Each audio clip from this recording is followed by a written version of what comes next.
In 1953, around 92 Inuit from the northern Quebec community of Inukjuak were forcibly relocated by the federal government to what became the two highest communities in Canada, Resolute Bay and Grise Fiord. During this time, the United States and Soviet Union were scaling up their activities in the Arctic Circle, threatening to erode Canada's claims in the high Arctic.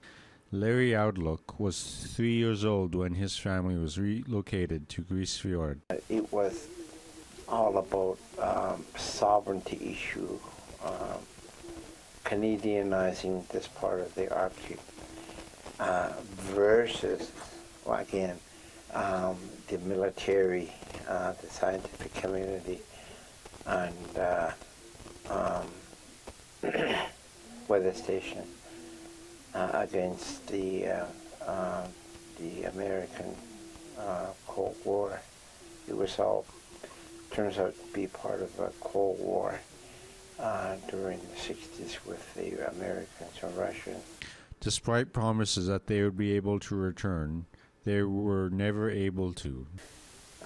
Like my mother was the witness right there when I was growing up. She says, I was right there when your father was being told.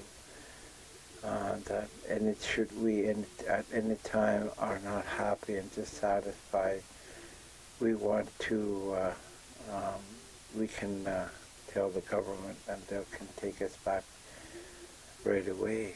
In 1988, as a result of lobbying from several Inuit groups, the Feds sponsored a return to northern Quebec. Around 40 individuals chose to return. Many younger Inuit chose to stay. Joadimi was a part of the younger generation. He was born a few years after his family was relocated from Inukjuak in 1953. He says there's a generational division between those born before and after the relocations. So one of these northern Quebec elders saying, I went to my uncle Simeone and I asked him, which would you prefer, caribou or Arctic char? To my surprise, he said Arctic char. I want more Arctic char than I want caribou. Turn out in northern Quebec, if you really look at from the way high, there's a lot of little lakes. In northern Quebec Inuit, they survived on Arctic char quite a bit. Mm-hmm. Surviving to the new environment wasn't easy. The Inuit from Quebec had to adapt to a new environment where the sun goes away for months in the winter.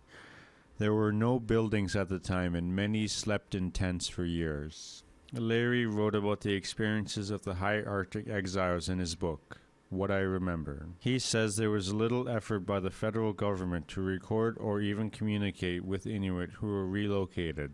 Nothing could be found, and the government claimed they never made any promises, but there was a lot of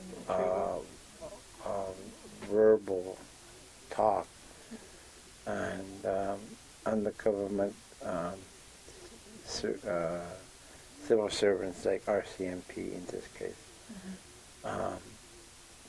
argued that they didn't do things on purpose to hurt us. Of course, that's, but the communication from Inukjuak to English was non-existent, or if any, very little. Despite these experiences, Larry calls Grise Fiord home. It's where he grew up. Yeah, this is home. I grew up here. This is the home that I know and have lifetime of friends here and people. Yeah, I wasn't really affected other than by the fact that the stories that my mom and all the elders used to talk about in northern Quebec. Mm-hmm. I've never been there. This is the life I grew up in, so it just became like home. Mm-hmm.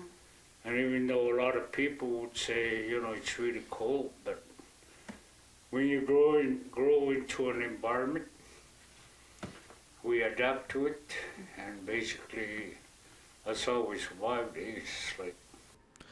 In 2010, the federal government formally apologized for the Inuit relocations. 2 statues commissioned by Nunavut Tungavik Incorporated in Resolute Bay and Grise Fiord were erected to commemorate the high Arctic exiles. Trevor Wright, APTN National News, Grise Fiord, Resolute Bay.